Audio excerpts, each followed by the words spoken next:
¿Qué hacer ante un problema jurídico? La respuesta en Caso Abierto.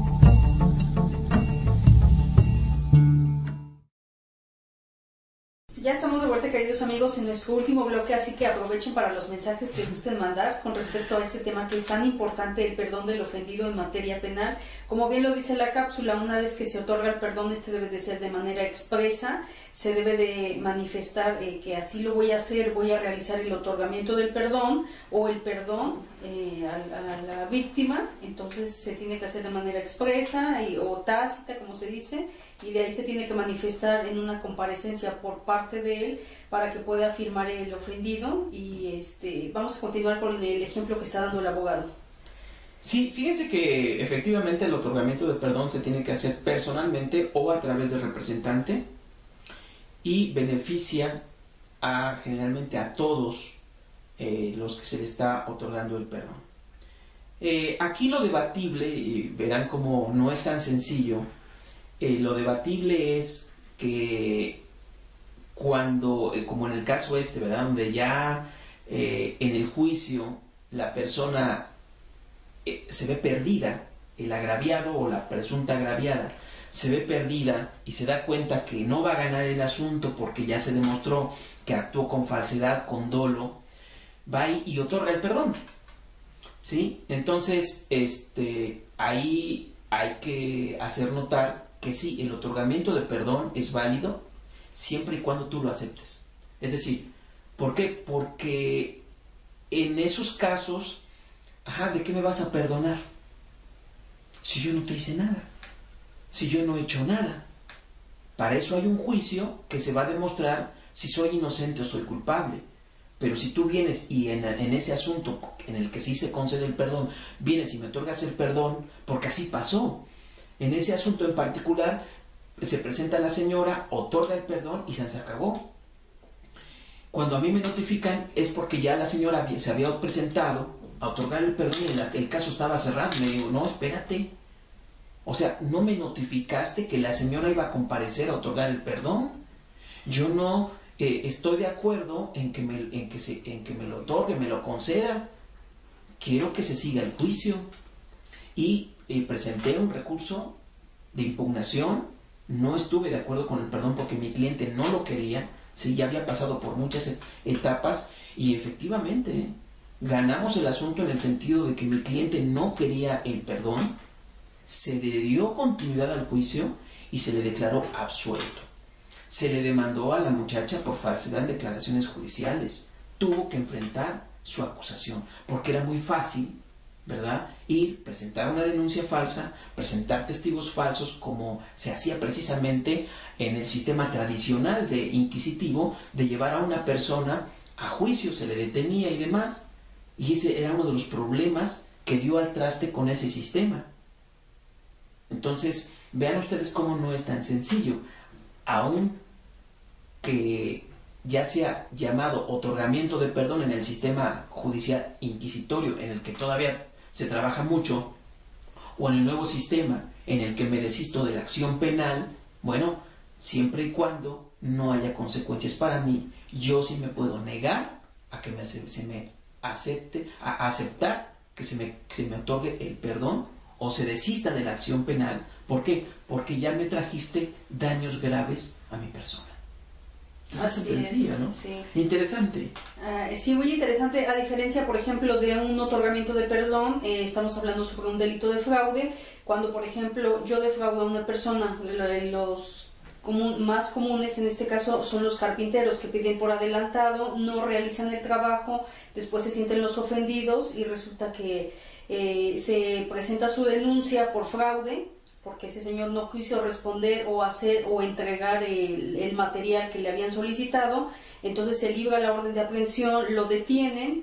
Entonces en ese momento la persona que está ya detenida, que se va a enfrentar al proceso penal, le dicen, ¿sabe qué? Pues yo voy a conseguir, o mis familiares consiguen el dinero para que pueda yo salir. Entonces le comentan los familiares a la víctima, o en este caso al ofendido, que pues ellos por parte de la persona que ya está detenida van a pagar esa cantidad que les quedó a deber. Entonces ahí ya depende de la persona si decide otorgar el perdón o no. Entonces si este dice que sí, pues se hace igual de manera expresa, se otorga el perdón para que pues no se le dé continuidad. ¿Por qué? Porque se está haciendo la reparación de un daño, que en este caso es el daño material.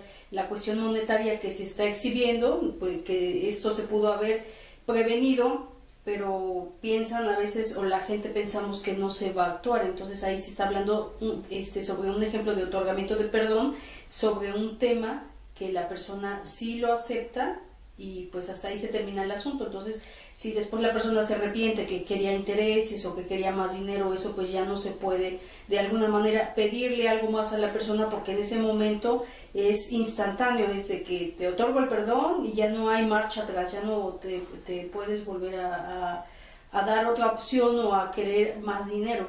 Sí, es el ejemplo claro de la generalidad. En la generalidad hay mucha gente, bueno, a nosotros nos ha pasado cuando se arresta a la persona o se le detiene por un delito patrimonial, generalmente ello, ¿sí? Es lo que yo les digo, ¿no? A veces viene el hermano, el papá, la mamá, la hermana, la esposa, la familia llega, quién sabe por dónde, pero cuando la persona está en la cárcel, llegan los familiares, y si hay manera de pagar y otorgar el perdón, pagan, se otorga el perdón y el asunto se acabó, ¿sale? Ahí sí no hay problema, ¿verdad? Pero es curioso, y con muy acierto la licenciada María del Rocío Párez Tejeda lo menciona, ¿no? Hay la gente que se le manda a citar, que le manda a traer la autoridad, y es dejado y no quiere, ya hasta que se ve en la cárcel es como llega, a lo mejor él no pague, pero paga la familia, ¿sale? Licenciado, los mensajes, si no se nos acaba el tiempo. Nos dicen, buen programa, una pregunta, licenciado. Tiene como 12 años que ya no vivo con ella y no quiere darme el divorcio. Ella cometió adulterio. Todavía un año le rogué que volvieran, pero se embarazó y ya no quiso. Dígame si tardaría mi divorcio, si se niega a dármelo, ¿en dónde lo puedo ver para que me asesore? Muchísimas gracias, a la terminación 8150. Muchas gracias por su confianza. Fíjese que los divorcios nunca van a ser automáticos. Si usted se casó en cualquier parte de la República, ¿sí?, y se dejó, como en este caso pueden pasar muchos años, el divorcio no es automático. Tiene a fuerza que haber un procedimiento a través del cual un juez decrete la disolución del vínculo matrimonial. Puede ser a través de un divorcio voluntario, que como su nombre lo indica, es un acuerdo en el que dos personas hacen un convenio. Dentro de ello, obviamente, es la disolución de ese pacto que hicieron de ayuda mutua y de estar siempre juntos, ¿sí? La disolución de sus bienes, de su patrimonio. Hay varias cosas que se tienen que contemplar en el divorcio, y bueno, finalmente el juez aprueba ese convenio, dicta una sentencia declarando disuelto, y obviamente pues ya el vínculo matrimonial, y con ello es el divorcio. También, si en caso, porque obviamente hay mujeres, dependiendo de la época y de los estados de ánimo que estamos, hay tanto hombres como mujeres que no nos quieren dar el divorcio a pesar de los años que tenemos separados, ¿no?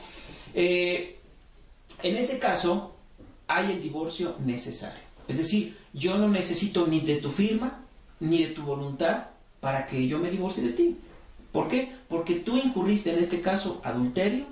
Puede ser una causal muy sencilla que la existe en la mayoría de los estados de la República, es el hecho de que 2 años consecutivos vivamos de manera independiente y separada. Fíjense qué bonito ahí, no se necesita quién fue el culpable, porque en muchas ocasiones pues simplemente no nos llevamos, ¿no? Simplemente nuestro carácter, nuestra forma de ser, el amor, no sé qué pasó, pero se acabó. Y entonces ella se va por su lado y yo voy por el mío. Ya sea que él se vaya de la casa o él o ella. El chiste es que 2 años ya transcurrieron y la pareja está separada. Ahí no hay ninguno de los dos es culpable. Ahí es fácil, simplemente cualquiera de los dos que quiere el divorcio tiene que demandar, tiene que reclamar el divorcio ante un juez, se le notifica a ella o a él, dependiendo quién es el demandado, y se hace una primera audiencia de conciliación, tratando de que lleguen a un arreglo. Si no llegan a ningún arreglo, bueno, pues lo único que se hace es demostrar que efectivamente tienes 2 años consecutivos ya separado de la persona, y el juez finalmente va a decretar el divorcio necesario, también igual a través de una sentencia. ¿Por qué es importante arreglar nuestros papeles?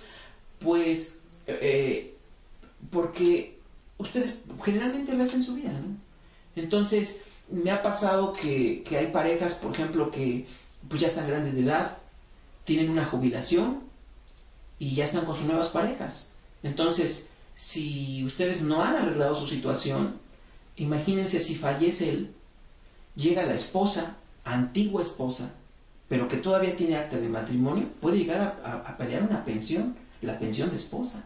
Imagínense ante el Seguro Social, si ustedes... Yo me acuerdo porque había un señor que era del ejército, un señor ya grande, que se había dejado de su esposa como muchos años, más de 10 años, y él pues, tenía una jugosa pensión, porque había sido pues, un cargo importante, me explico, pero durante 10 años no se divorció de su esposa. Entonces, como su nueva pareja, vivía con ella y se puso muy grave, no sé qué le pasó, el chiste es que llegó hasta el hospital en México y estaba entre el borde de la vida y la muerte. Entonces, cuando la esposa se entera que el señor ya estaba por allá dando, pues ya estaba hablando con otras personas preguntando qué iba a pasar con la pensión de él, y efectivamente ella podía ir con su acta de matrimonio y decir, soy la esposa, la pensión va para mí, a pesar de que tenían 10 años separados. Fíjense qué tan importante es. Entonces, compartir cuando 2 años consecutivos ya se ha perdido la relación del matrimonio, realmente es ayuda mutua, finalmente, ¿no? El matrimonio tiene como finalidad, es un contrato, es un pacto de 2 personas, ya sean entre hombres, entre mujeres, como ahora ya también se estila, ¿no? Ya sea, pueden ser entre 2 hombres, 2 mujeres, o lo clásico, que es pues una pareja, hombre y mujer, ¿no? Ayudarnos mutuamente por la vida. Cuando ese pacto se rompió, porque tenemos 2 años cada quien haciendo lo nuestro, pues entonces hay que legalizar nuestra situación, porque ese pacto ya no existe entre nosotros. Entonces sí es muy importante pues que él legalice su situación para su nueva pareja, tal vez para sus nuevos hijos, o pues para que no tenga inconvenientes de aquí a mañana. Sí, principalmente en ese mensaje que nos dice que ella ya se embarazó, entonces más adelante posiblemente le puede demandar hasta los alimentos, es decir, que sí es su hijo, y aunque no lo haya reconocido, y si se puede hacer ese reconocimiento, pase el tiempo, 10 años o más, entonces ahí pues está en juego pues tanto él, su pensión, su patrimonio, todo. Sí, de verdad, y hay gente que se embaraza y llega y dice, no, es también tu hijo, no, hay gente... Vaya, aquí ya se perdió la moral y los valores, licenciada, o sea, la honestidad principalmente, o sea, no, la gente pocas veces ya es honesta, ¿no? Cuando hay intereses de por medio, la verdad es muy complicado. Pues, licenciada, los últimos... Hemos llegado a la parte final de este programa Caso Abierto, esperamos que les haya gustado el tema que tratamos el día de hoy. Perdón del ofendido, para dentro de 8 días estaremos tratando el tema de patria potestad, que es muy importante, así que empiecen ya a checar sus preguntas que quieran hacer, para que pues nosotros el tema la semana que entre le demos continuidad a este programa Caso Abierto. Muchísimas gracias por habernos escuchado, que pasen un buen fin de semana, gracias. Así es, bueno, se despide su amigo de siempre, el licenciado Juan Parodi Nativitas, desde esta bellísima ciudad de Teciutlán, Puebla, de Teciutlán FM. Le damos las gracias, como siempre, en controles a nuestro buen amigo don Alfredo Antonio Aquino, y los dejamos con Teciutlán Noticias con Emanuel Mondragón, un gran compañero y amigo. Hasta la próxima, pásenla bonito, no dejen de luchar por un mundo mejor, que Dios los bendiga. Hasta la próxima.